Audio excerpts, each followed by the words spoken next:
আজকে আমরা ওহুদের যুদ্ধের দিকে যাব, একটু আলোচনা করব ইনশাআল্লাহ। ওহুদ যুদ্ধের মেইন আলোচনার আগে তার আনুষঙ্গিক আলোচনা প্রিপারেশন নিয়ে আমরা কিছু আলোচনা করব ইনশাআল্লাহ। ওহুদ যুদ্ধের মেইন তিনটা কারণ ছিল, বড় বড় তিনটা কারণ ছিল মেইন ওহুদ যুদ্ধের কারণ। এক নম্বর বদরের যুদ্ধ, এটা আমরা জানি। বদরের যুদ্ধে কুরাইশদের পরাজয় এবং সনাদিদ ও কুরাইশ যারা ছিল, বড় বড় কুরাইশ নেতৃবৃন্দ যারা ভেনারেটেড পিপল ছিল মক্কাতে, প্রায় সবাই কতল হয়ে গেছিল। এবং এই জ্বালা মক্কাবাসীদের ভিতরে মুসলমানদের বিরুদ্ধে খুব বেশি ছিল এবং সব সময় তারা পুরুষ মহিলা এবং বুঝ, যে বাচ্চার বুঝ আছে সেও চিন্তা করতো কেমনে মুসলমানদের কাছ থেকে এই প্রতিশোধ নেওয়া যায়।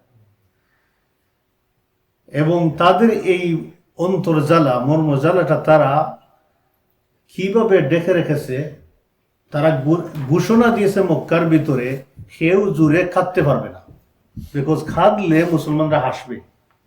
অতএব তার সুখ পালন নিষিদ্ধ করে দিয়েছিল। এবং যারা বন্দী হয়েছেন মুসলমানদের হাতে, এদেরকে ছুটাইয়া নেওয়ার জন্য, মুক্তি করার জন্য তারা তাড়াহুড়া করতে নিষেধ করে দিল, যে কেউ তাড়াহুড়া করবা না, যাতে মুসলমানরা রিয়েলাইজ করতে না পারে যে আমরা কষ্টের মধ্যে আছি। এই আগুন তাদের ভিতরে ছিল সব সময়, কিভাবে তারা মুসলমানদেরকে ধ্বংস করে, মুসলমানদেরকে নির্যাতন করে তারা তাদের অন্তরের শিফা দিবে। সিরাতের ভাষায় বলা হয়েছে এভাবে, কাশফি গায়ুদুহা, যে মানুষের অন্তরে যে রাগ গুসা থাকে, এটা একটা রোগ। আমরা যে ডিপ্রেশনের মধ্যে পড়ি, চিন্তা করি, অনেক সময় আমরা অসুস্থ হয়ে যাই, এটা অন্তরের রোগের কারণে। এটা একটা রোগ। কেউ যদি দেখে তার ফ্যামিলি মেম্বার সব শেষ হয়ে গেছেন তার চোখের সামনে, কোনো একটা অপশক্তি আসিয়া শেষ করে দিছে, এটা তার অন্তরের জ্বালা, কষ্ট। একজন মানুষ তার সন্তানকে দেখছে, আরেকজন আসে শেষ করে দিছে। এই যে কষ্ট নিয়ে মানুষ বসবাস করে সমাজে, সেটাকে বলা হয়েছে অন্তরের রোগ। এই তারা মক্কার লোকজন তখন তাদের অন্তরের ভিতরে এই রোগ ছিল। আল্লাহ সুবহানাহু ওয়া তাআলা সূরাতুল বারাতে পরিষ্কার করে দিয়েছেন যে মুসলমানরা যে নির্যাতিত হয় আল্লাহর রাস্তায় এবং কষ্ট পায়, তাদের দিনকে ধরে রাখতে তারা নিজের জান স্যাক্রিফাইস করে, মাল স্যাক্রিফাইস করে, তাদের ফ্যামিলি স্যাক্রিফাইস করে, তাদের দেশ ছেড়ে অন্য দেশে চলে যায় দিনকে টিকাইতে গিয়ে। এটাও একটা রোগ।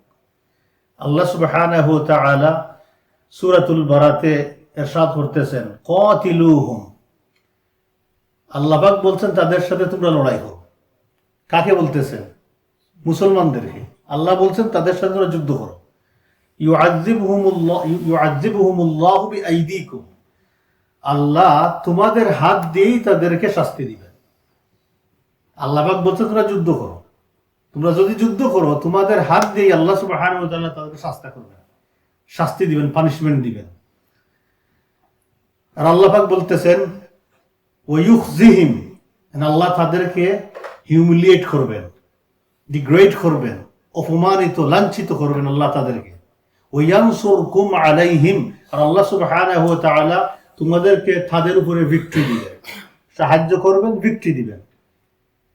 ওয়ায়াশফি সুদুর কাওমিন মুমিনিন, আর এর মাধ্যমে মুমিনের অন্তরের হিলিং হবে, শিফা হবে। আচ্ছা বলেন তো, এখন এই যে আমরা দেখতেছি প্যালেস্টাইনের মুসলমানদের দুর্দশা, আহারে, এই যে বৃষ্টি পড়তেছে, যে তাবু বানাইছে সেই তাবু মুঠো প্রোটেকশন দিতে পারতেছে, পানি পড়তেছে, ছোট ছোট বাচ্চারা মাটির মধ্যে ঘুমাইতেছে, বৃষ্টি পড়তেছে, উপরে উঠে যে পরিষ্কার হবে সেই পানিটুকুও নেই। দেখেন রাফাতে আসিয়া যে সারাউন্ডিং এরিয়া কোনো গড় বাড়ি নেই, ছোট্ট ছোট্ট তাবু বানিয়ে আসে, এখানে সে রেট দিবে। এবং কেমনে এই কাফির গুলো ইনডাইরেক্টলি তাদেরকে, কেউ ডাইরেক্টলি ইনডাইরেক্ট বলতেছে যাও তোমরা মারো, লাইসেন্স দিচ্ছে মারা। কি হিউম্যানিটি দুনিয়াতে? হিউম্যানিটি বলতে কিচ্ছু নাই বর্তমানে, অনলি জুলুমতন্ত্র এস্টাবলিশড বাই ল। এভরিওয়্যার জুলুম আর জুলুম জুলুম, এবং এইটাই আরো বাড়তে থাকবে দুনিয়াতে, জুলুম। ইমাম মেহদি যখন আসবেন তখন জুলুমে পৃথিবী পরিপূর্ণ হয়ে যাবে, আর তিনি এই জুলুমকে ধ্বংস করে ইনসাফ দিয়ে, সমপরিমাণ ইনসাফ দিয়ে পরিপূর্ণ করে দিন ইনশাআল্লাহ। আর ইনসাফ শুধু আসে মুসলমানদের হাত দিয়ে। আল্লাহ ইনসাফ দেন মুসলমানদের হাত দিয়ে, কোন কাফির হাত দিয়ে আল্লাহ ইনসাফ দেন না। কারণ বল কাফিরুনা হুমুদ যালিমুন, কাফিররাই জালিম। আয়াতুল কুরসির আগের আয়াত দেখে নিয়ে আল্লাহ তাআলা যদি বলতেন ও যালিমুনা হুমুল কাফিরুন, তাহলে তো আমরাও বিপদে ছিলাম। কিন্তু আল্লাহ স্পেসিফিক বলে দিয়েছেন যেই কাফির হবে আল্লাহর প্রতি সেই জালিম, কারণ সে আল্লাহর উপরে জুলুম করছে। আল্লাহ খালিক মালিক, আল্লাহকে মানতেছে না। সো আল্লাহ বলছেন কাতিলুহুম, তোমরা, তোমাদের ডিউটি হচ্ছে আমি আল্লাহ বলতেছি তাদের বিরুদ্ধে যুদ্ধ করো, আবার কোনো চয়েস নাই। ওয়াশফি সুদূর কাওমিন মুমিনিন, এইভাবে আল্লাহ সুবহানাহু ওয়া তাআলা মুমিন সম্প্রদায়ের অন্তরে আল্লাহ শিফা দান করেন, হিলিং দান করেন। এটা আমাদের এখন রোগ হয়ে গেছে। যখন আমরা এই নিউজগুলো সকালে উঠেই দেখি, পড়ি, সহ্য করা যায় না, মনে হয় যেমন অসুস্থ হয়ে গেছে। প্রত্যেক মুসলমান এটা ফিল করতেছে। আর মনে এই কষ্টগুলো, এই কষ্ট শেয়ার হচ্ছে আমাদের সবার সাথে। আর যদি কোনো মুসলমান এখন এইটা কষ্ট ফিল করে না, উল্টা তাদেরকে বুল ধরে গালাগালি করে, তাহলে বুঝতে হবে সে মুসলমানদের দলে নয়, হিজবুশ শয়তানের দলে আছে। অতএব এটা ছিল 1 নম্বর বদরের যুদ্ধের কারণ। 2 নম্বর গাজওয়াতু সাওয়িক। গাজওয়াতু সাওয়িক নিয়ে আমরা আলোচনা করেছি অলরেডি। আবু সুফিয়ান 200 অশ্বারোহী নিয়ে মদিনাতে এসেছিল। আল্লাহ রাসূলকে মদিনার ভিতরেই সে অ্যাটাক করে ধ্বংস করে দিবে, কিন্তু মদিনার কাছাকাছি আসার পরে তার বুকের সেই শক্তি আর নাই, শুকিয়ে গেছে, ভয় পেয়ে গেছে। সে মদিনার ক্ষেত খামারে কিছু অ্যাটাক করে, ফসল ধ্বংস করে, লুটতরাজ করে নিয়ে যখন রওনা দিছে, রাসূলুল্লাহ সাল্লাল্লাহু আলাইহি ওয়াসাল্লাম সাহাবা কিরামদেরকে দাওয়া করেছেন, আর সব ফেলে দিয়ে যেভাবে আসছিল সেইভাবে সে রিগ্রেট করতে করতে মক্কা থেকে ঢুকছে। এটাও তার ব্যর্থতা। 3 নম্বর সারিয়াতু যায়েদ ইবনে হারিসা রাদিয়াল্লাহু তাআলা আনহু, সর্বশেষ উনার কারাদা অভিযান। সফওয়ান ইবনে উমাইয়ার ওই বৎসর 3 হিজরির রমাদানের আগে সফওয়ান ইবনে উমাইয়াকে তারা ক্যারাভানের লিডার বানিয়ে শামে বিজনেসের জন্য পাঠিয়েছিল, এবং তারা পরামর্শ দিয়েছিল এবং একজন গাইডার সাথে দিয়েছিল যে না, মদিনার আশপাশ দিয়ে যাওয়া যাবে না, নজদ হয়ে, ইরাক হয়ে তারপরে যেতে হবে সিরিয়াতে। এই রাস্তা ছিল অনেক লম্বা। কিন্তু সাহাবা ইকরামদের কাছে ওই সংবাদ পৌঁছে গেছে, আল্লাহ রাসূলের কাছে পৌঁছে গেছে। রাসূলুল্লাহ সাল্লাল্লাহু আলাইহি ওয়াসাল্লাম যায়েদ ইবনে হারিসার নেতৃত্বে একটা বাহিনী পাঠিয়ে দিয়ে সেখানে ওইটা ক্যাপচার করে ফেলেছে। প্রচুর পরিমাণ রৌপ্য মুদ্রা, স্বর্ণ মুদ্রা সম্পদ ছিল, সেটা মুসলমানদের কর্তৃগত হয়ে গেছে, আল্লাহ সুবহানাহু ওয়া তাআলা দিয়ে দিয়েছেন। এরপরে তারা দেখলো যে আর কোনো উপায় নাই, মুসলমানদেরকে ধ্বংস করা ছাড়া তাদের আর কোনো উপায় নাই। এই জন্য তারা রেডি হয়ে গেল যুদ্ধের জন্য।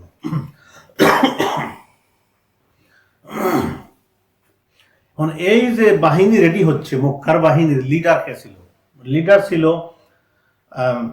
ইকরামা ইবনে আবু জেহেল, সফওয়ান ইবনে উমাইয়া, আবু সুফিয়ান, আব্দুল্লাহ ইবনে রাবিয়া। ওরা ছিল তদানীন্তন যুগের জুআমা ও কুরাইশদের বড় বড় লিডার। শুধু সমাজের লিডার নয়, তারা কমান্ডারেরও দায়িত্ব পালন করত। তারা অস্ত্রের ব্যাপারে তারা খুব শক্তিশালী ছিল এবং পারদর্শী ছিল। আবু সুফিয়ান বলল কুরাইশদেরকে, তাকে যখন তারা লিডার বানালো, তখন সে যে এই ক্যারাভান নিয়ে মক্কাতে ঢুকেছিল, আর তার ক্যারাভানকেই রক্ষা করার জন্য এই মুশরিকিনগণ বের হয়ে, আবু জেহেল তাদেরকে বের করে নিয়ে এসেছিল বদরের প্রান্তরে, সে পর্যন্ত তারা কতল হয়ে গেল। আবু সুফিয়ান বলল তাদেরকে, শুনো, মুহাম্মদ তো আমাদের উপরে কি বিপদ চাপিয়ে দিয়েছে এটা পরিষ্কার, তোমরা জানো। আমাদের ভালো ভালো সবাইকে হত্যা করে ফেলেছে। অতএব এই বৎসর আমি যে সিরিয়া থেকে যে ব্যবসা করে দ্বন্দ্বলোক নিয়ে এসেছি, এর পুরাটাই আমরা রেখে দেই তাদের প্রতিশোধ নেওয়ার জন্য, যে আমরা সেগুলো বাগবাটুরা করে আর নিব না, আমরা রেখে দিই। এবার তারা সবাই আজাবুল ইজালিক, এক বাক্যে কোনো দ্বিমত নাই, সবাই সাড়া দিয়েছে, এই সমস্ত সম্পদ আমরা ব্যয় করব মুসলমানদেরকে ধ্বংস করার জন্য। এই সম্পদটা তারা প্রথমেই বাজেট করে রাখলো মুসলমানদের বিরুদ্ধে। 1000 উট ছিল, 50,000 রৌপ্য এবং স্বর্ণ মুদ্রা ছিল, সব দান করে দিল। আল্লাহ সুবহানাহু ওয়া তাআলা তখন তাদের এই বাজেটের উপরে আয়াত নাযিল করলেন।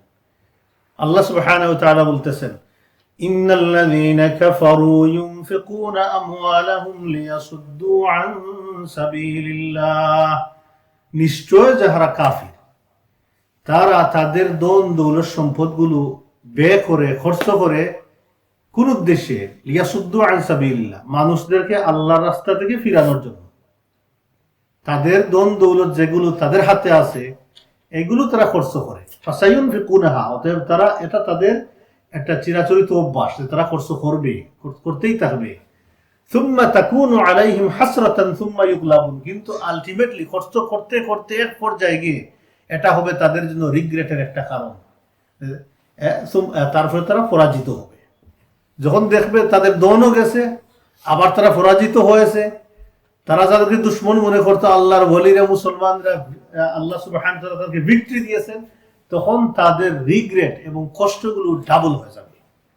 তো আল্লাহ সুবহানাহু ওয়া তাআলা পরিষ্কার করে দিয়েছেন। আজকালকের যুগেও দেখবেন যে এই কুফফারগুলো কি পরিমাণ সম্পদ মুসলমানদের বিরুদ্ধে ব্যয় করতেছে। প্রতিটা মুসলমান দেশে, আফ্রিকাতে যাক, আমাদের দেশে দেখেন গিয়ে ঢুকে বিভিন্ন এনজিও বানিয়ে, বিভিন্ন সংস্থা খুলে দিয়ে, সোশ্যাল ওয়ার্কের কথা বলে, মানুষদেরকে ভালো মানুষের কথা বলে তারা কি স্মুথলি স্প্রেড করে ফেলছে তাদের টাকা পয়সা দিয়ে। আমাদের এরিয়াতে আমরা দেখেছি এগুলো, যে এরিয়াতে হিন্দু বেশিরভাগ বসবাস করে, এদের কাছে গিয়ে তারা বেশি সুযোগ পায়। সেখানে গিয়ে স্কুল একটা বানাইবে, বানিয়ে সেখানে তাদেরকে জমাইয়া শিক্ষা দিবে, পড়াইবে, টাকা পয়সা দিবে, এবং সেখানে বেস করে করে অন্যান্য জায়গাতে যাবে। আমার সাথে এমন একদিন 2টা খ্রিস্টানের খুব তর্ক বিতর্ক হয়েছিল, বলছে তারা সেখানে পাবলিসাইজ করতেছে। আমরা কি পাবলিসাইজ করো তোমরা? তাকে মুসলমানের বাড়িতে আর খাস ধরে মুসলমানের বিরুদ্ধে। অনেক মুসলমানরা বুঝি না, আমরা মনে করি তো তারা আমাদের দেশের মানুষ, ভালো কাজ করতেছে। না, তারা অন্যের এজেন্ট হয়ে কাজ করে, তারা মুসলমানদের হয়ে কাজ করে না। এবং প্রচুর টাকা পয়সা তারা ব্যয় করে, সম্পদ ব্যয় করে, কারো কাছে তারা হাত পাতে না। এবং এদের বাজেটের জন্য দেখবেন বিভিন্ন দেশে, ইউরোপ আমেরিকাতে দেখেন বিরাট অংশ তারা সিক্রেটলি এই রাস্তায় খরচ করে এবং ওপেনলিও দেয়। এখন মুসলমানদের দেশে দেশে মনে করেন ইজিপ্টের আর্মির পিছনে, মিশরের আর্মির পিছনে যে আমেরিকা টাকা দেয়, কোন স্বার্থে দেয়? বাংলাদেশে টাকা দেয় কোন স্বার্থে দেয়? পাকিস্তানে টাকা দেয় কোন স্বার্থে দেয়? আর্মির পিছনে। সেই আর্মি কি মুসলমানদের জন্য কি কাজ করবে? কখনো না। যার খায় তার গুণগান গায়, এটা দুনিয়ার সিস্টেম। এই যে আফ্রিকার বিভিন্ন দেশে দেশে দেখবেন কিভাবে তারা টাকা পয়সা দেয় আর্মিকে। আর্মি তারা টাকা দিবে কেন? এই জন্য দেয় তারা, যাতে এই আর্মিগুলো আমাদের হয়ে কাজ করে। আবু গারিব শুধু ইরাকে থাকবে কেন? সারা দুনিয়াতে স্প্রেড করে দিছে। গুয়ান্তানামো বে শুধু কিউবাতে থাকবে কেন? সারা পৃথিবীতে স্প্রেড করে দিছে এই মেথোডোলজিটা এবং আইডিয়াগুলো স্প্রেড করে দিছে। ফাসায়ুনফিকুনাহা, তবে আল্লাহ তাআলার কথা সত্য, আসদাকু মিনাল্লাহি হাদিসা, ফাসায়ুনফিকুনাহা সুম্মা তাকুনু আলাইহিম হাসরাতান সুম্মা ইউগলাবুন। কোন দিন তাদের পূর্বপুরুষরাও হাসেনি, কেঁদেছে। আর এই উম্মতকে তারা কালেকটিভলি ধ্বংস করতে পারবে না। আল্লাহ রাসূলের হাদিস, যদি আমরা কষ্ট পাইতেছি, সেই কষ্টের মাধ্যমেই উম্মাহ একত্রিত হইতেছে। আলহামদুলিল্লাহ, ইউনিটির মধ্যে আসতেছে উম্মাহ, বুঝতেছে, ফিলিং। আমি আশ্চর্য হয়ে যাই, ছোট্ট ছোট্ট বাচ্চারা আজকে দেখেন এদেশে তারা কত কিছু শিখায়। আমাদের ছোট্ট বাচ্চারা কি বলে? Free free Palestine. এটা তার মুখস্থ হয়ে গেছে, বুঝলো কেমনি? কি ছোট থেকে বড় কি পরিমাণ একটা উত্থান! এই উত্থান একসময় কাজ দিবে ইনশাআল্লাহ। এটাই হচ্ছে আলামত, ইন্ডিকেশন যে মুসলমানদের উত্থান শুরু হবে। তখন অটোমেটিক দেখবেন যে না, আর মুসলমান বাচ্চাদেরকে আর টিকে রাখা যাবে না, মুসলমানদেরকে আর আটকানো যাবে না। মুসলমানরা গ্রেটার স্বার্থের জন্য এক হয়ে যাবে ইনশাআল্লাহ। তবে দুনিয়াতে রিগ্রেট হবে, তাদের আখিরাতে কি হবে?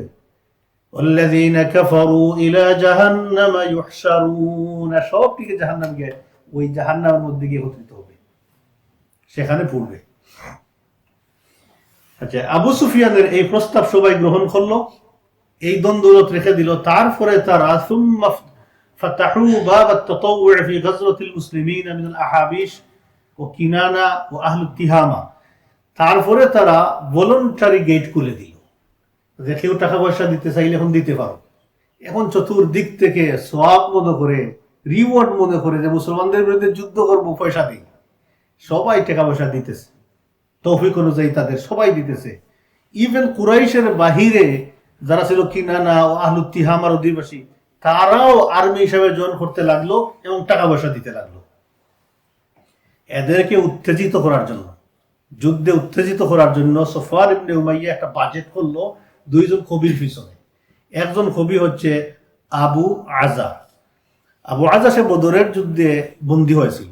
রাসূলুল্লাহ সাল্লাল্লাহু আলাইহি ওয়াসাল্লাম তার কাছ থেকে কোনো ফেদিয়া নেন নাই, কোনো টাকা পয়সা নেন নাই, তাকে এমনি ফ্রি করে দিয়েছেন এই কন্ডিশনে যে তুই কোনো কবিতা গাইতে পারবে না মুসলমানদের বিরুদ্ধে। সে মাফ, সে বলছে আমি কোনোদিন কোনো কথাই বলবো না। আল্লাহ রাসূলের কাছে মাফ, সে সেখান থেকে বিদায় হয়ে চলে গেছে। আল্লাহ রাসূল ইহসান করে তাকে ছেড়ে দিয়েছে, দয়া করেছে। এই ব্যক্তিটাকে সে পয়সা দিয়ে কিনলো। 2 নম্বর মুসাফা ইবনে আব্দে মুনাফ আল জুমাহি, এনাদার কবি, তাকে সেও টাকা পয়সা দিল, দিয়ে বলল তোমরা যাও আরবে ঘুরে ঘুরে গিয়ে কবিতা গাও আর মুসলমানদের বিরুদ্ধে মানুষদেরকে উত্তেজিত করো। এই কাজ তারা করলো। এখন বছর পূর্ণ হতে না হতেই, অর্থাৎ শাওয়াল মাসের বিগিনিংয়ে, শাওয়াল মাসে 3 হিজরি শাওয়াল মাসে কুরাইশ একটা বিরাট নাম্বার পেয়ে গেল। তাদের মিত্র সহ টোটাল আর্মি নাম্বার কত? 3000। 3000-এর আর্মি তারা পেয়ে গেল। তার সাথে 15 জন সুন্দরী রাখলো তারা বাছাই করে। ওই মহিলাগুলো গান গেয়ে তাদেরকে আনন্দ ফুর্তি দিবে, ডোল ডফকি সাথে রেখেছে। তার সাথে এই তারা মনে করলো যে মহিলাদেরকে নিলে পুরুষরা পিছন দিকে যাবে না, লজ্জায় সামনেই যাইবে, পিছন দিয়ে গেলে মহিলা তাদেরকে পাথর মারবে। এই কৌশলগুলো তারা অবলম্বন করলো। 3000 উট রেডি রাখলো। তারপরে 200 গুড়া তারা রেডি রাখলো, যেই গুড়াগুলোর উপরে তারা আর সোয়ার করে নাই, সোয়ার করা বন্ধ করে দিল। কারণ এগুলোকে সতেজ এবং সজীব রাখার জন্য, পুরা শক্তিশালী রাখার জন্য তারা সেগুলো রাইডিং বন্ধ করে দিল। 200 গুড়া রেডি করলো। আবু সুফিয়ানকে তারা মনোনীত করলো সর্বাধিনায়ক, কমান্ডার ইন চিফ। সকল বাহিনীর কমান্ডার হবে একজন, সে হচ্ছে আবু সুফিয়ান। খালিদ বিন ওয়ালিদ হবে ক্যাভালরি হেড, আর উনার সাথে থাকবে ইকরামা ইবনে আবু জেহেল। এইভাবে 3 জনকে বড় দায়িত্ব দেওয়ার পরে তাদের প্রথা অনুযায়ী বনু আব্দুদ্দারের কাছে তারা দিয়ে দিল পতাকা। বনু আব্দুদ্দারের একজনের কাছে তারা পতাকা দিল এবং বলল যে একজন যদি নিহত হয় আরেকজন হবে, আরেকজন হবে, আরেকজন হবে। অর্থাৎ বনু আব্দুদ্দারের বাহিরে আর কেউ পতাকা ধরতে পারবে না। 700 লৌহ বর্মধারী ছিল। এই বিশাল প্রিপারেশন মক্কার মুশরিকিনগণ নিল। কোন মাসে? শাওয়াল মাসে বিগিনিং এ। আগ থেকেই করেছে তারা, ফুল প্রিপারেশনটা তাদের হয়ে গেছে বিগিনিং এ। এখন কুরাইশ বাহিনীর যাত্রা শুরু মদিনার দিকে, মদিনাকে ধ্বংস করার জন্য। প্রত্যেকটা আর্মির ভিতরে এমন মনোভাব ছিল এবং আগুন ছিল ভিতরে যে প্রতিহিংসা এবং প্রতিশোধের স্পৃহা নিয়ে তারা বের হয়েছে এবং তারা সুজা রাস্তা দিয়ে, যে রাস্তা সুজা মদিনায় ঢুকছে ওইটা দিয়ে তারা রওনা দিয়েছে। কোনোদিনের আঁকা বাঁকা রাস্তা তারা যায় নাই, কারণ তাদের ভিতরে গুসা, রাগ এবং অহংকারী। রাসূলুল্লাহ সাল্লাল্লাহু আলাইহি সাল্লাম এই যে পুরা তাদের রেডিনেস, এইটা আল্লাহর রাসূল জানেন না এখনো। যখন দেখলেন তার রেডি হয়ে গেছে, রওনা দিয়ে দিবি, আব্বাস ইবনে আব্দুল মুত্তালিব, আল্লাহ রাসূলের চাচা, তিনি খুব সতর্কতার সাথে কুরাইশদের এই প্রিপারেশনকে তিনি অবজারভেশনের মধ্যে রেখেছিলেন, খুব সতর্কতার সাথে। তিনি যখন দেখলেন তার রেডি হয়ে যাচ্ছে, তিনি একটা লেটার লিখে, ডিটেইলস লেটার লিখে তাদের প্রিপারেশন সম্পর্কে ইনফরমেশন দিয়ে একজন ব্যক্তিকে সাথে তিনি বললেন, যাও তুমি মদিনাতে গিয়ে মুহাম্মদ সাল্লাল্লাহু আলাইহি ওয়াসাল্লামের কাছে ওইটা পৌঁছে দাও। উনি এই আল্লাহর এই আব্বাস ইবনে আব্দুল মুত্তালিবের লেটারটা নিয়ে রওনা দিয়েছেন মক্কা থেকে মদিনা কত কিলোমিটার? ধরা হয় 500 কিলোমিটার। 500 কিলোমিটারের রাস্তা তিনি 3 দিনে পৌঁছে গেছেন। এত তাড়াতাড়ি পৌঁছে গেছেন মদিনাতে। মদিনাতে গিয়ে পৌঁছে দেখেন রাসূল সাল্লাল্লাহু আলাইহি ওয়াসাল্লাম মদিনাতে নাই। জিজ্ঞাসা আল্লাহ রসুল কোথায়? ওনাকে বলা হলো কুবাতে আছেন। তো তিনি দৌড় দিয়ে কুবাতে গেছেন, আল্লাহ রাসূলের কাছে গিয়ে লেটারটা দিয়েছেন। সো রাসূলুল্লাহ সাল্লাল্লাহু আলাইহি ওয়াসাল্লাম লেটার দিয়েছেন উবাই বিন কাবের কাছে, যে তুমি ওইটা পড়ে শোনাও আমাকে, মানে কি লেখা আছে। উবাই বিন কাব রাদিয়াল্লাহু তাআলা আনহু লেটার পড়ে আল্লাহ রাসূলকে ইনফরমেশনটা শুনাইলেন মক্কার মুশরিক বাহিনীর প্রিপারেশনের। এই খবর শোনানোর সাথে সাথে আল্লাহ রাসূল বললেন, ও আমারাহু বিল কিতমান, আল্লাহ রাসূল বললেন বিষয়টা গোপন রাখো এখন। আল্লাহ রাসূল দ্রুত গতিতে মদিনাতে চলে আসলেন এবং মুহাজির, আকাবিরে মুহাজির এবং আনসারদেরকে নিয়ে আল্লাহ রাসূল দফায় দফায় মিটিং করা শুরু করলেন, মশওয়ারা শুরু করলেন, কিভাবে দিফা করা যায়, মদিনাকে হেফাজত করা যায় মুশরিক বাহিনীর এই আক্রমণ থেকে। রাসূলুল্লাহ সাল্লাল্লাহু আলাইহি ওয়াসাল্লাম বিভিন্ন প্ল্যান পরিকল্পনা নিয়ে মিটিং শুরু করলেন।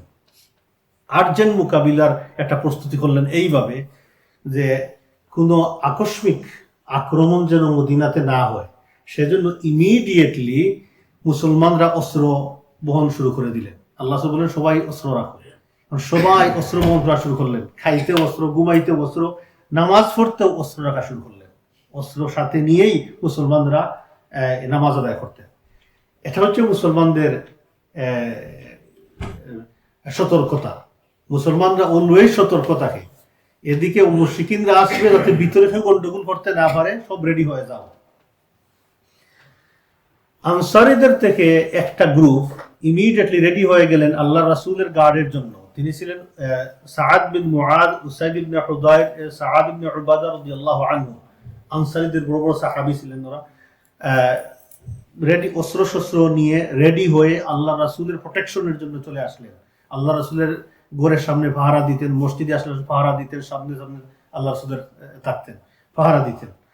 আরেক গ্রুপ মদিনার যত প্রবেশ পথ ছিল এই প্রবেশ পথগুলোতে টহল দিতে শুরু করলেন অস্ত্র শস্ত্র নিয়ে। আরেক গুরু লাগলেন যে ডিটেইলস ইনফরমেশন, সিক্রেট ইনফরমেশনের জন্য কেউ কোথায় নিয়ে যাচ্ছে কিনা, পাস করতেছে কিনা, সেটা ইনফরমেশনের জন্য লেগে গেলেন গোয়েন্দাগিরিতে আরেক গুরু সাহাবী। তাহলে সাহাবা কেরাম ফুল রেডি হয়ে গেলেন ইমিডিয়েটলি। এখন মক্কার আর্মি বাহিনী রওনা দিয়েছে। আমরা আগে বলেছিলাম যে সুজা মদিনার যে হাইওয়ে আছে সেই রাস্তা দিয়ে মদিনায় ঢুকবে। তারা রওনা দিয়েছে। আবওয়া নামক জায়গাতে আসিয়া তারা রেস্ট নিছে। সেখানে আসি আবার তারা মশওয়ারা করেছে। সেই মশওয়ারাতে হিন্দা বিনতে উতবা, বদরের যুদ্ধে ওই মহিলার পিতা উতবা প্রথমেই আসিয়া তো মুবাজারার ডাক দিয়েছিল, তার ভাই শাইবা এবং তার ছেলে খালিদ, ওরা সবাই তো শেষ হয়েছিল। ওই মহিলা খুব জিদি এবং হিংসুক একটা মহিলা ছিল, ওই উতবার মেয়ে হিন্দা, আবার আবু সুফিয়ানের স্ত্রী। সেই মহিলা বলল যে কমান্ডারদেরকে পরামর্শ দিল যে মদিনা তো আমরা ক্যাপচার করব, এদেরকে হত্যা করব, তারপরে যে কাজটা করবো সেটি হচ্ছে যে মুহাম্মদের মার খবরটাকে আমরা এক্সপোজ করে দিব। নাউযুবিল্লাহি মিন যালিক। মানে কাফিরদের হিংসা কি পর্যায়ে যায়। যেমন আসহাবুল উখদুদ, ওখানে দেখবেন যে ঘটনা আছে, লম্বা ঘটনা, যে একজন বালককে হত্যা করবে। কিভাবে হত্যা করবে, অনেক প্রসেস করে হত্যা করতে পারতেছে না। শেষ পর্যন্ত কি করলো তারা, যে উনার পরামর্শ অনুযায়ী তারা হত্যা করলো। কিন্তু এর আগে তারা করলো কি, তাকে সমুদ্রে নিয়ে সেখানে ডুবাই দিতে হবে, পাহাড়ের উপরে উঠে ধাক্কা মেরে ফেলে দিতে হবে। সব তো ব্যর্থ আছে, পারে নাই। একজন মানুষকে মারতে তো শেষ করা যায়, চোখ দিলেই তো শেষ হয়ে যায়। কেন তাকে মানুষ সমবেত করে একসাথে পাহাড়ের উপর দিয়ে তাই ধাক্কা মেরে ফেলে দিবে, সে গোড়ায় গোড়ায় ফোড়ে মারা যাবে।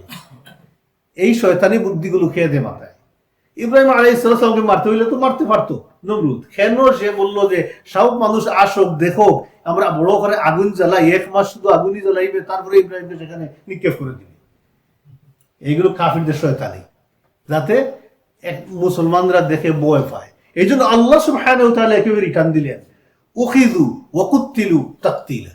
আল্লাহ বলে দিয়েছেন যে এদেরকেও তোমরা যখন দৌড়বায়, গাটে গাটে বসে বসে তাদেরকে দৌড়বায়, দৌড়ার পরে তাদেরকে উখিযু ওয়া কুতিলু, হত্যা করবা। তারপর আল্লাহ মফউল মতলব দিয়ে বুঝাচ্ছেন তাকতিলা, তারকে এমন ভাবে ছড়াই দিবা, এমন ভাবে শাস্তি দিয়ে তাদেরকে শেষ করে দিবা যাতে পিছন দিক থেকে একবার সাহস করতে না পারে। ফাশারিদ বিহিম মান খালফাহুম লাআল্লাহুম ইয়াযাক্কারুন, এদেরকে মেরে প্রচার করে দিবা যাতে পিছনে যারা আছে তালা ভাটি দিয়ে গড়ে গড়ে বসে খায়, যেন বেরিয়ে না আসে।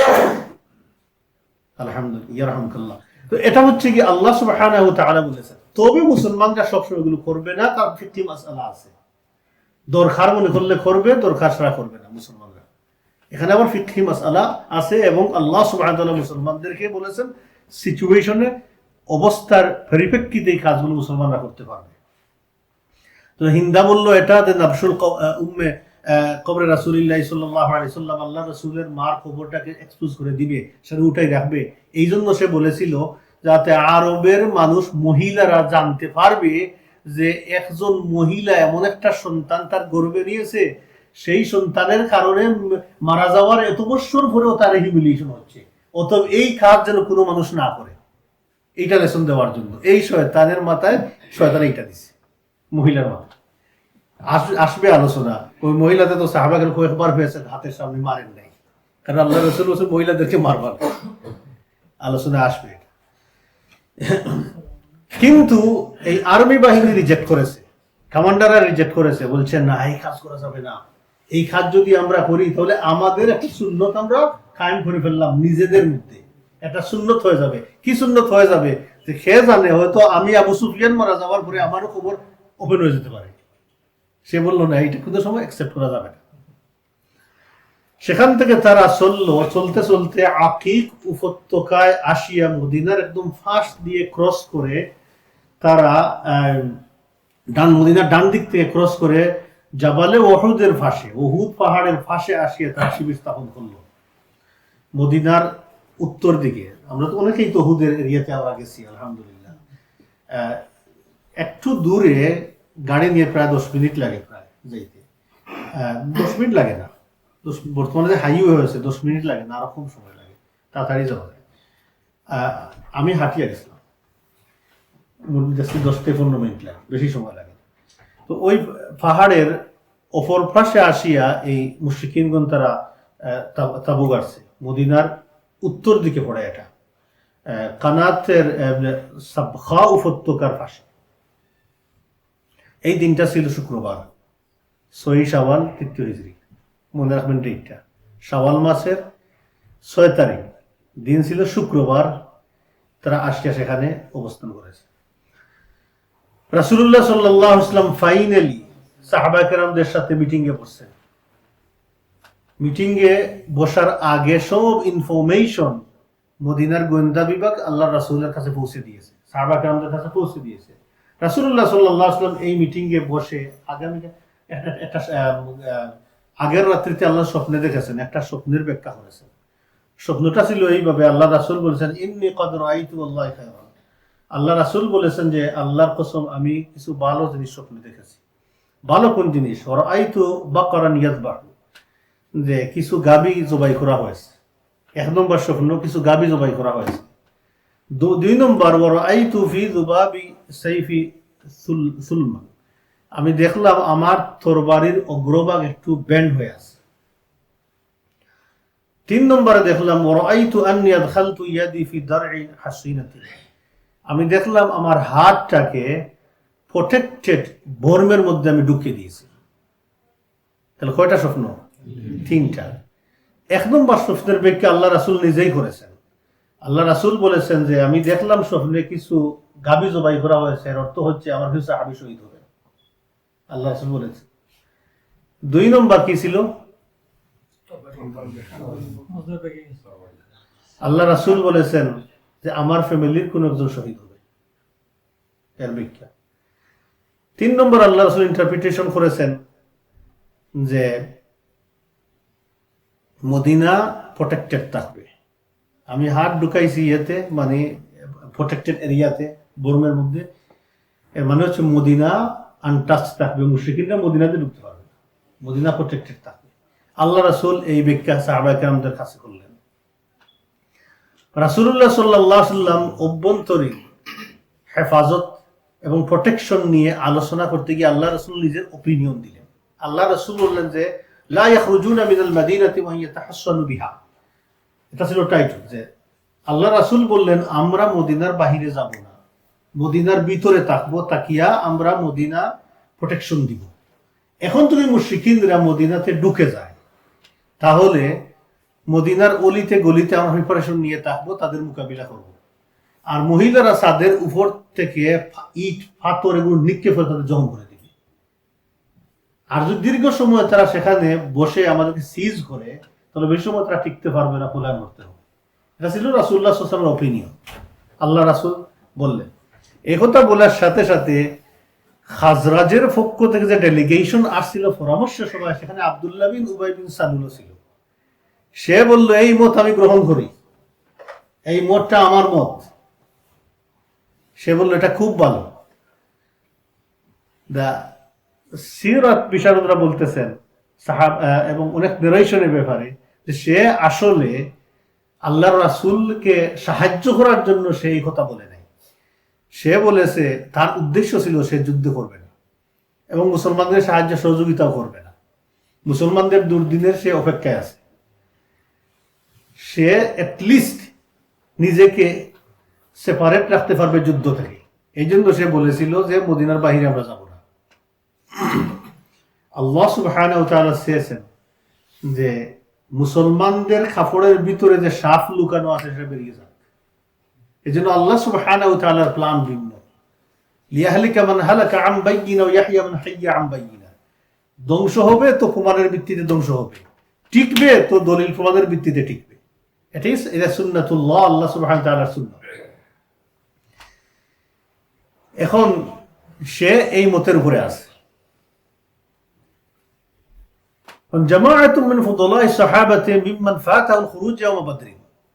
যে সমস্ত বড় বড় সাহাবায়ে কেরামগণ বদরের যুদ্ধে অংশগ্রহণ করতে পারেন নাই, মিস করেছেন, সেই সমস্ত সাহাবীদের ভিতরে যে আকাঙ্ক্ষা যেটা ছিল যে এমন চান্স যদি আল্লাহ তাআলা ফিউচারে আমাদেরকে দেন, তাহলে রাসূলুল্লাহ সাল্লাল্লাহু আলাইহি ওয়াসাল্লাম দেখবেন, আল্লাহ দেখবেন যে আমরা আল্লাহর জন্য কতটুকু নিজের জানকে আমরা স্যাক্রিফাইস করি। তাদের মধ্যে আনাস বিন নদর সহ অনেক সাহাবী ছিলেন, বড় বড় সাহাবায়ে কেরামগণ, যে এমন একটা সময়ের অপেক্ষা করতেছিলেন। সাহাবায়ে কেরামগণ বললেন ইয়া রাসূলুল্লাহ, আমরা যদি মদিনার ভিতরে বসে থাকি, আরবের লোকজন বলবে এরা জুবুনান, কাওয়ার্ড, বসে আছে, মানুষ আসতে তাদেরকে মারতে, তারা গড়তে বের হয় নাই। আর তারা দীর্ঘ সময় সিজ করে রাখে, হয়তো এক সময় আমাদের রসদপত্র খানিও শেষ হয়ে যেতে পারে, তখন আমরা শক্তি শুকিয়ে যাবে, কেউ যুদ্ধ করবো। আর আমরা তো আল্লাহর জন্য, জানটা তো আল্লাহ দিচ্ছে, আল্লাহকে আমরা দিব, আমরা তো কিসের বই ইয়া রাসূলুল্লাহ, আমরা কেন বাহিরে যাই না? তো দেখলেন যে বড় বড় সাহাবা কিরামদের মতামত হচ্ছে বাহিরে গিয়ে এদের মোকাবিলা করা। হামজা ইবনে আব্দুল মুত্তালিব আল্লাহ রাসূলের কাছে বসে আছেন এইভাবে করে, কোনো কথা বলেন নাই। তিনি সবার শেষ কথা তিনি মাথা উঠাইছেন, উঠাইয়া বলতেছেন সুজা ওয়াল্লাযী আনজালা আলাইকাল কিতাব, আমি সেই আল্লাহর কসম করে বলতেছি যে আল্লাহ আপনার উপরে কিতাব নাযিল করেছেন সত্য বিধান দিয়ে, লা আত'আমু তুআমান হাত্তা আজালিদুহুম বিসাইফি খারিজুল মাদিনা, আমি কোনো খাবার খাবো না, এখন যে কোনো খাবার আমি টাচ করবো না, খাবো না, যতক্ষণ পর্যন্ত না আমি এই মুশরিকদের সাথে মদিনার বাহিরে গিয়ে তাদের আমার তরবারি দিয়ে কতল না করি, যুদ্ধ না করি। আল্লাহ রাসূল যখন চাচার কথা শুনছেন এইভাবে, আল্লাহ বলছেন আলহামদুলিল্লাহ, লেটস গো আউটসাইড, আমাদের প্রিপারেশন হবে এখন বাহিরের জন্য। সো রাসূলুল্লাহ সাল্লাল্লাহু আলাইহি ওয়াসাল্লাম নিজের মতামত আর কি করলেন, ড্রপ করে দিলেন। সাহাবায়ে কেরামদের জুমলাতান বেশিরভাগের মতামতের ভিত্তিতে রাসূল সাল্লাল্লাহু আলাইহি ওয়াসাল্লাম রেডি হয়ে গেলেন। রাসূলুল্লাহ সাল্লাল্লাহু আলাইহি ওয়াসাল্লাম এই পরামর্শ করেছেন জুম্মার আগে। রাসূলুল্লাহ শুক্রবার ছিল তো, আল্লাহ রাসূল আসে জুম্মার নামাজ পড়াইছেন। জুম্মার নামাজ শেষে আল্লাহ রাসূল খুতবা দিয়েছেন, ওয়া'আযাহুম, সাহাবায়ে কেরামদেরকে খুব বেশি নসিহত করেছেন, জিহাদের জন্য উৎসাহ উদ্দীপনা দিয়েছেন, ইনকারেজ করেছেন, সওয়াব বর্ণনা করেছেন, এই রাস্তায় সবর করলে কি পরিমাণ সওয়াব হয় আল্লাহ রাসূল বর্ণনা দিয়েছেন। আল্লাহ রাসূলের খুতবা শুনে সাহাবায়ে কেরামগণ ফুল হ্যাপি ফারিহা, সাহাবাগণ খুশি হয়ে এবং ফুল এই সওয়াবের জন্য রেডি হয়ে গেলেন সাহাবায়ে কেরামগণ। আল্লাহ রাসূল খুতবা দিয়েছেন নামাজের আগে না পরে, পরে। আমরা খুতবা দিই কবে? নামাজের আগে না পরে। তখন খুতবা ছিল নামাজের পরে, তখন খুতবা ছিল নামাজের পরে। একটা ব্যবসায়ী গ্রুপ এসেছিল সিরিয়া থেকে মদিনাতে, আর আল্লাহ রাসূলকে এই খুতবার মধ্যে রেখে, নামাজ শেষ হয়ে গেছে তো আল্লাহ খুতবা দিতেছেন, খুতবার মধ্যে রেখে সাহাবায়ে কেরাম সবাই চলে গেছেন, 12 জন বাদে সবাই চলে গেছেন মার্কেটে। যখন শুনছেন সেখানে ডিসকাউন্ট হচ্ছে, সবাই মার্কেটে চলে গেছে। এই ঘটনার পরে আল্লাহ সুবহানাহু বলছেন না, এখন থেকে আর খুতবা হবে নামাজের আগে। এই খুতবা সূরা জুমার তাফসীরে আমরা আলোচনা করেছি। সো রাসূলুল্লাহ সাল্লাল্লাহু আলাইহি সাল্লামের মেসেজ শোনার পরে সাহাবায়ে কেরামগণ খুশি হয়ে রেডি হয়ে গেলেন। আল্লাহর রাসূল আসরের নামাজে আসছেন নামাজ পড়াইতে। আসিয়া দেখলেন যে হিউজ নাম্বার মুজাহিদিন রেডি হয়ে অলরেডি ঘর থেকে চলে আসছেন আল্লাহর রাসূল আসার আগেই, মসজিদ নববীতে রেডি হয়ে গেছেন হিউজ নাম্বার। ওয়াহাদর আহলুল আওয়ালি, যারা মদিনার আশেপাশে উচ্চভূমিতে বসবাস করতো মুসলমান, সারা চলে আসছে, সবাই রেডি হয়ে আছেন। রাসূলুল্লাহ সাল্লাল্লাহু আলাইহি ওয়াসাল্লাম আসরের নামাজ পড়িয়ে ঘরে ঢুকলেন, সাথে ছিলেন আবু বকর ওমর। এই দুইজনই আল্লাহ রাসূলের পাগড়ি পরাইলেন, আল্লাহ রাসূলের আরমার দুইটা উপরে একটা নিচে একটা পরাইলেন এবং আল্লাহ রাসূলকে প্রিপেয়ার করে দিলেন, আবু বকর এবং ওমর রাদিয়াল্লাহু তাআলা আনহুমা। আল্লাহ রাসূল ও তাকাল্লাদাস সুয়ুফ, এই অস্ত্রগুলো, তরবারিগুলো আল্লাহ রাসূল শরীরের মধ্যে লটকাইলেন রেডি হওয়ার জন্য। তারপরে বর্ম পরিধান করলেন।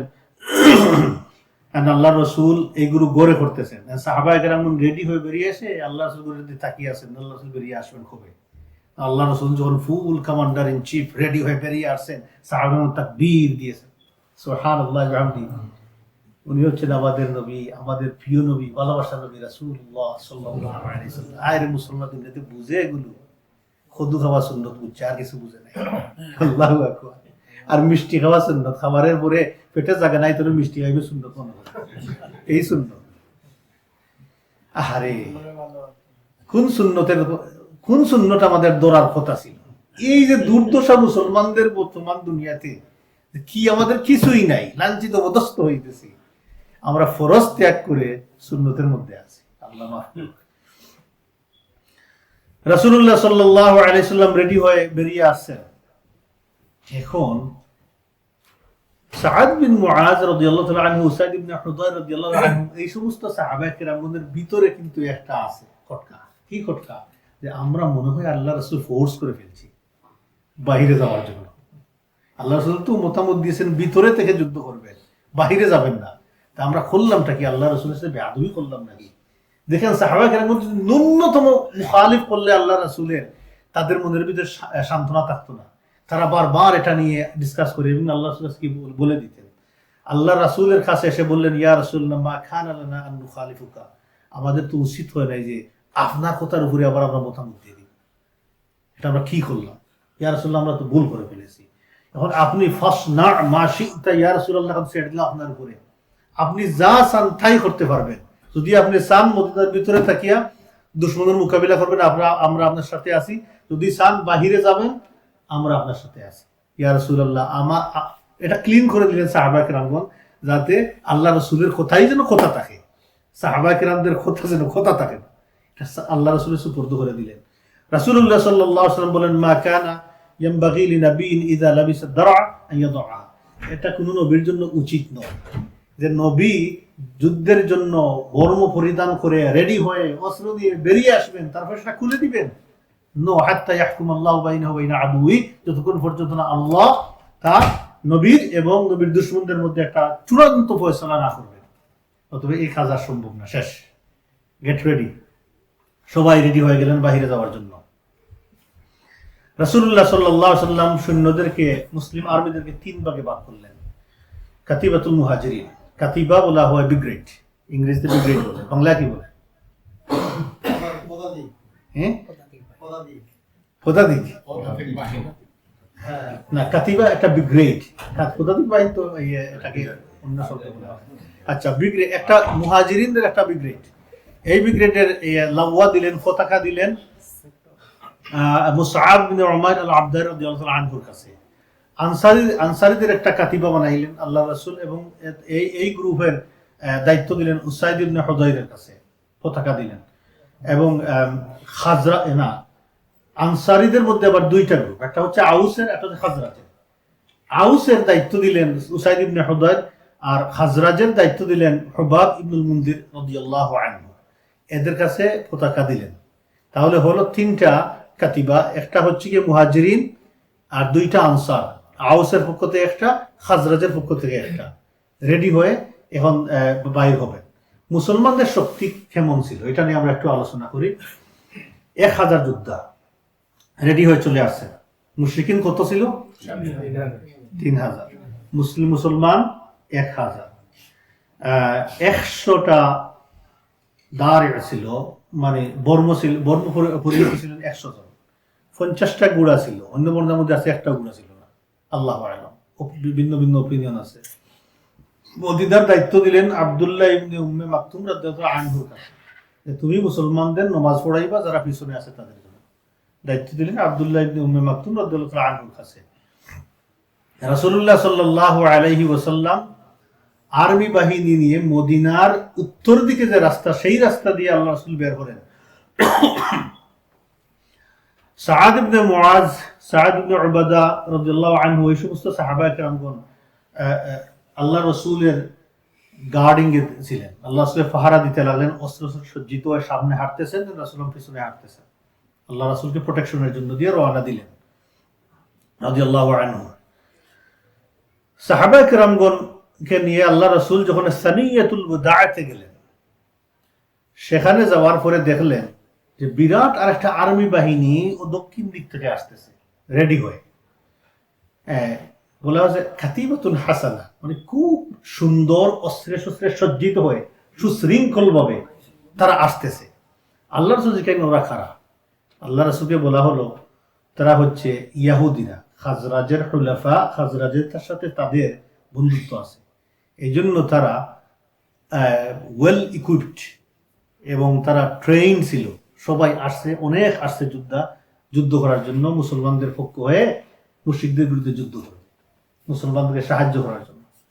রাসূলুল্লাহ সাল্লাল্লাহু আলাইহি ওয়াসাল্লাম বললেন, হাল আসলাম, তারা কি মুসলমান হয়েছে? আল্লাহ রাসূলকে বলা হলো না, তারা মুসলমান হয় নাই। লা তুন আল্লাহ রাসূল ফাআবা আন ইস্তাঈনা বিআহলিল কুফরি আলা আহলিশ শিরক। তো রাসূলুল্লাহ সাল্লাল্লাহু আলাইহি ওয়াসাল্লাম বললেন, না, আমার কোনো তাদের হেল্পের দরকার নাই। তো আল্লাহর রাসূল কাফিরদের হেল্প নিলেন না মুশরিকদের উপরে। অর্থাৎ এখানে বলা হয়েছে আল্লাহ ফাআবা আন ইস্তাঈনা, আল্লাহ অস্বীকার করলেন সাহায্য নিতে বিআহলিল কুফরি, কাফিরদের কাছ থেকে, আহলে কুফুরদের কাছ থেকে। কার বিরুদ্ধে? আলা আহলি শিরক, মুশরিকিনদের বিরুদ্ধে। কেন আল্লাহ রাসূল নিলেন না সাহায্য? রাসূলুল্লাহ সাল্লাল্লাহু আলাইহি ওয়াসাল্লাম রাহমাতুল লিল আলামিন, আল্লাহ রাসূলকে আল্লাহ বলে কাফাতাল লিন-নাসি বাশীরান ওয়া নাযীরা। আল্লাহ রাসূল সারা পৃথিবীর মানুষের জন্য বাশীর এবং নাযীর। অর্থাৎ আল্লাহ রাসূলের উপরে দায়িত্ব, যে দ্বীনের জন্য এখন বের হয়ে মুশরিকরা যুদ্ধে যাইতেছেন, এই দিন তো এদের দরকার। কিন্তু এদের কাছে যখন যাবেন, তাদের হেল্প আগে নিয়ে নিলে, যার কাছ থেকে হেল্প নেওয়া হয় তার কাছে মানুষ নত থাকে এবং থাকতেই হবে। এটা হচ্ছে দুনিয়ার চিরাচরিত নিয়ম, গ্রেটফুল থাকতেই হয়। এজন্য আল্লাহ রাসূল বলেছেন, আল্লাহ কোন মুশরিকিনদেরকে দিয়ে আমাকে সাহায্য করাইও না, যদি সাহায্য করো মুশরিক দিয়ে, তাহলে তার প্রতি আমি সফট হয়ে যাব, আমার দ্বীনের খেয়ানত হয়ে যাবে, দ্বীন প্রচার করা যাবে। রাসূল অস্বীকার করলেন, বললেন তাদের তো বলো তোমরা চলে যাও। তাহলে কন্ডিশন ঢুকিয়ে দিন আল্লাহ রাসূল, আসলামু, তারা কি মুসলমান হয়েছে। তাহলে যুদ্ধে যাইতে হইলে কন্ডিশন কি? মুসলমান হইতে হবে। দেখবেন আছে, আলোচনার মধ্যে আসবে ইনশাআল্লাহ। একজন লোক আসিয়া বলছে আমি যুদ্ধে যাইতে চাই। তিনি বলছেন তুমি কি শাহাদা পড়ছো? বলে না, আসে বলছেন ইয়া রাসূলুল্লাহ, আগে শাহাদা না আগে যুদ্ধ? কারণ যুদ্ধ তো রেডি এখন। বলছেন না, আগে শাহাদা পড়ো। শাহাদা পড়ার পরে তিনি এক রাকাত নামাজ পড়ার সুযোগ হয় নাই, যুদ্ধ করে শহীদ হয়েছেন। তো আল্লাহ রাসূল বলছেন কাল্লা আমালুহু, ওর আমল তো খুব কম, আমল তো নাই, আমার সুযোগ হয় নাই জীবনে, 10টা বছর পায় নাই, 5টা বছর পায় নাই, শ্রদ্ধা দেবে, নামাজ পড়বে, রেডি হয়ে চলে গেছে যুদ্ধের মাঠে, শহীদ হয়ে গেছে। বুঝতে ও আজরুহু আযীম, কিন্তু তার রিওয়ার্ড হচ্ছে হিউজ, সব নিয়ে গেছেন অনেক। ইনশাআল্লাহ আমরা কন্টিনিউ করবো নেক্সট সেশনে উহুদের যুদ্ধের উপরে। আল্লাহ সুবহানাহু ওয়া তাআলা যেন আল্লাহ রাসূলের সিরাতের উপরে আমরা যা শুনি তার উপরে আমল করা, আমাদেরকে আল্লাহ রাসূলের সিরা অনুযায়ী গঠন করার জন্য তৌফিক দান করুন। আলহামদুলিল্লাহ, সুবহানাকাল্লাহুম্মা ওয়া বিহামদিক, নাশহাদু আল্লা ইলাহা ইল্লা আনতা।